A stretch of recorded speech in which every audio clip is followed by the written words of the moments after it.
Good evening. It's Saturday, the 19th of July. You're tuned in to our 6 p.m. newscast coming to you from ARIRANG's news centre in Seoul. I'm Mark Broom. Our top story this evening: the United States, Russia and Ukraine are continuing to argue over who is to blame for the downing of Malaysia Airlines flight MH17 over eastern Ukraine that killed 298 innocent people, victims of a war of which they had no part. There's increasing frustration too, as international investigators who were at the crash site have their access restricted by the very people suspected of shooting the plane down. Hwang Sang-hee reports. The United States says a surface-to-air missile fired from a rebel-held region in eastern Ukraine took down flight MH17 as the plane carrying 298 people on board was traveling from Amsterdam to Kuala Lumpur. U.S. President Barack Obama said Russia likely bears some responsibility for the crash. A group of separatists can't shoot down military transport planes, or they claim shoot down fighter jets without sophisticated equipment and sophisticated training, and that is coming from Russia. But a lack of access to the crash site is complicating investigations. A delegation of the Organization for Security and Cooperation in Europe had just 75 minutes Friday to examine some 200 meters at the crash scene before being forced to leave by pro-Russian militants. Pieces of the airplane and bodies are spread over several kilometers. The UN Security Council held an emergency session calling for a full and independent international investigation into what happened. They urged that immediate access be given to monitors investigating the case. Russia denies playing any part in the crash, referring to Ukraine's claims that Russia was connected to the missile attack. Foreign Minister Sergei Lavrov told state-run broadcaster Russia 24 that he has not heard Kiev tell the truth for months. Russian President Vladimir Putin said the crash was a tragedy. He called for a ceasefire and peace talks in Ukraine, but fresh clashes were reported Friday less than 100 kilometers from the crash site. Hwang Sang-hee, ARIRANG News. Now, in the wake of the downing of flight MH17, U.S. lawmakers are considering slapping further sanctions on Russia. Senator Chris Murphy, chairman of the Senate's Europe subcommittee, says he plans to reach out to key senators this weekend to discuss essential new sanctions legislation. Murphy said if President Obama were to take more aggressive action against Russia, it would be useful for him to have lawmakers' full backing. Murphy added it would be especially helpful if European nations joined in. The European Union has been more reluctant than Washington to impose sanctions on Moscow due to its close economic ties with Russia. Now to the latest on the crisis in the Middle East. Israel is pushing ahead with its ground offensive on Gaza. Palestinian officials say more than 60 Palestinians, of at least 15 of those were children, have been killed since Israel sent ground forces into the densely populated enclave on Thursday. Now, Hamas militants are still firing rockets into Israel, although many have been shot down by Israel's Iron Dome missile defense shield. No Israelis have been killed by a rocket fired from Gaza. US President Barack Obama has spoken to Israeli Prime Minister Benjamin Netanyahu. Speaking to reporters at the White House, Obama said he underscored Washington's support for Israel to defend itself, but raised concerns about the risks of further escalation and additional loss of innocent lives. UN Secretary General Ban Ki-moon is due in the Middle East on Saturday in a bid to end the hostilities. Now, Iran and 6 world powers have agreed to a 4-month extension of negotiations on Tehran's nuclear program. The negotiations had a deadline of July 20th. US Secretary of State John Kerry says that while tangible progress has been made, there are still real gaps on some core issues which will require more time and effort.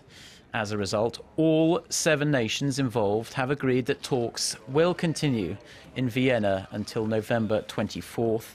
The US has also agreed to unblock $2.8 billion in frozen Iranian funds. In return for this, Iran will be required to convert its stocks of 20% enriched uranium into fuel. Western nations fear Iran's nuclear program may be aimed at developing a nuclear weapons capability, something Tehran denies. Now back here in Korea, and candidates from the nation's ruling and opposition parties have been busy campaigning on this Saturday, the first weekend of the official 13-day campaign period for the July 30th by-elections. The chairman of the ruling Saenuri Party, Kim Moo-sung, as you can see there, has spent the day in two key districts in Daejeon and Chungju in Chungcheongbuk-do province to lend his support to the party's candidates there. The co-chairman of the main opposition New Politics Alliance for Democracy, Kim Han-gil and Ahn Cheol-soo, have been focusing their efforts in and around Seoul, meeting with voters and supporting their candidates in Seoul's Dongjak B district and Suwon City. 15 districts are up for grabs in these July 30th by-elections, which pundits here in Korea are dubbing as a mini general election. Now, surgery, as we know, can be a very high-risk business for older people because they are more likely to have post-operative complications, basically. But a new tool developed by local medical experts here in Korea offers doctors and patients a clearer picture of the potential risks involved to those older people. Our Kim Min-ji reports. 3 years ago, 83-year-old Park Young-so had gallbladder removal surgery. Fortunately, the procedure went well and he is now fully recovered. I can digest food well now. I have no problem moving around. I've got my normal life back. But not all elderly patients are as lucky as Park. In many cases, older adults who have the procedure must return to the hospital within a year due to complications. In the worst cases, they fail to recover and it can even be fatal. With so much at stake, decisions about surgery can seem daunting, especially for older adults with higher risk factors. I don't know if I should have the surgery or not. I visited several different hospitals to get more advice because I feel insecure. But now a tool developed by Seoul National University Bundang Hospital will help patients make more informed choices. The so-called multidimensional frailty score predicts unfavorable outcomes after surgery in older adults by assessing 9 factors, including associated diseases, mental function, and nutrition. It considers other possible consequences too, such as post-operative complications, energy deterioration, and depression. Researchers followed 275 patients 65 and older who underwent surgical procedures and found that the score was directly proportional to rehospitalization and the death rate. The researchers recommend that those with higher scores not undergo surgery. Older adults need to consider not only the possible post-op complications, but also their physiological characteristics. This tool will help determine the risk level for surgery. The research was published in the renowned American journal JAMA Surgery and was the featured article this month. Kim Min-ji, ARIRANG News. Now, Korea has spent millions of dollars promoting its image overseas in recent years. Has this money been well spent? Well, that remains to be seen. But a new survey has provided an insight into what foreigners think about Korea, from the good and the bad to the ugly. Son Jung-in reports. Samsung, Hyundai, and LG. These are the names that came to most foreigners' minds when asked about their thoughts on Korea. According to a recent survey of 280 foreigners conducted by the Korea Image Communication Institute, respondents also cited Korean cuisine like kimchi, bibimbap, and bulgogi as the next most representative, followed by a divided country which placed third. The 344 Koreans who were surveyed, on the other hand, showed a more diverse set of answers. Conglomerates still came to mind first, but the second strongest image was that of Hallyu or the Korean wave, followed by smartphones and high-speed internet. When asked about the positive characteristics of Koreans, 50% of foreigners mentioned diligence and industriousness, followed on the list by high education standards and unity. Korean respondents had similar perspectives. As for the more negative aspects, foreigners said Korea's 빨리빨리 culture of rushing through the day was a downside, as was the hierarchical structure of Korean society and an obsession with looks. Koreans thought their biggest weakness was their short tempers, followed by the obsession with educational background, and then the 빨리빨리 culture. 손정인, ARIRANG News.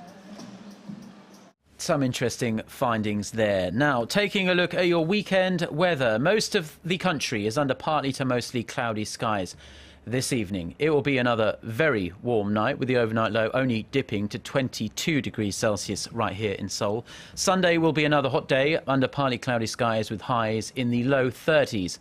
Nationwide, let's take a look at the weather conditions wherever you are in the world.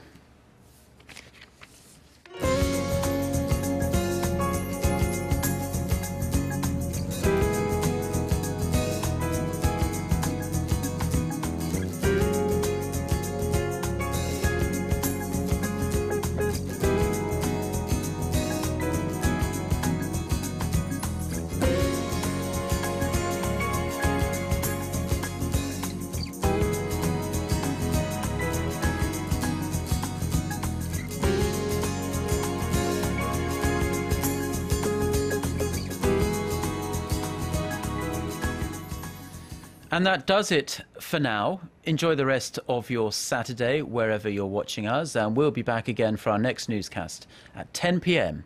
Korea time.